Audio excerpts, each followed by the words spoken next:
यह तो हम सभी जानते हैं कि भीष्म राजा शंतनु और देवी गंगा के पुत्र थे। देवी गंगा ने उन्हें देवव्रत नाम दिया था। देवव्रत महर्षि परशुराम से शस्त्र विद्या प्राप्त की थी। आगे चलकर वही देवव्रत भीष्म कहलाए, जो आजीवन ब्रह्मचारी रहे और हस्तिनापुर के सेवा में लगे रहे। इस प्रकार उनकी एक महत्वपूर्ण भूमिका रही, वह पात्रों में से एक माने गए। लेकिन प्रश्न यह उठता है कि आखिर पितामह भीष्म यह कैसे जानते थे कि कर्ण कुंती का पुत्र है, वह सुत पुत्र नहीं है। दोस्तों, आइए जाने इस अद्भुत वृतांत को। आप देख रहे हैं भक्ति मन।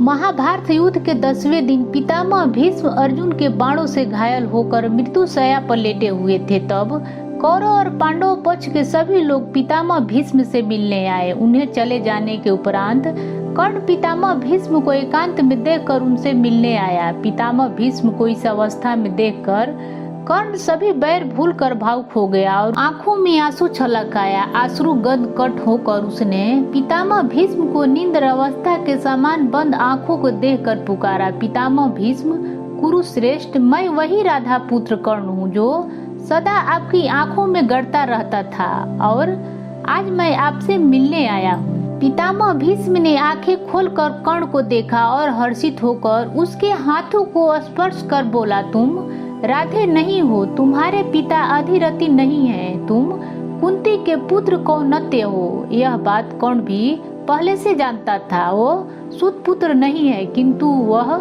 यह नहीं जानता था कि यह बात पितामह भीष्म भी जानते हैं। जब उसे इस बात का पता चला तो वह आश्चर्यचकित होकर पितामह से बोला, पितामह, क्या आप भी जानते हैं कि मैं सूत्र पुत्र नहीं कौनत्य हूँ?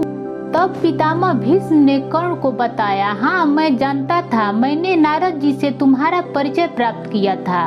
उसके उपरांत पितामह भीष्म बात को आगे बढ़ाते हुए बोले, महाबाहो, तुम कुंती और भगवान सूर्य के पुत्र हो। यह मुझे नारद जी वृत्तांत ज्ञात हुआ था और जो कुछ ज्ञात हुआ वह सत्य है, इसमें संदेह नहीं है। तुम्हारे प्रति मेरे मन में कोई बैर नहीं है, यह मैं तुमसे सत्य कह रहा हूँ।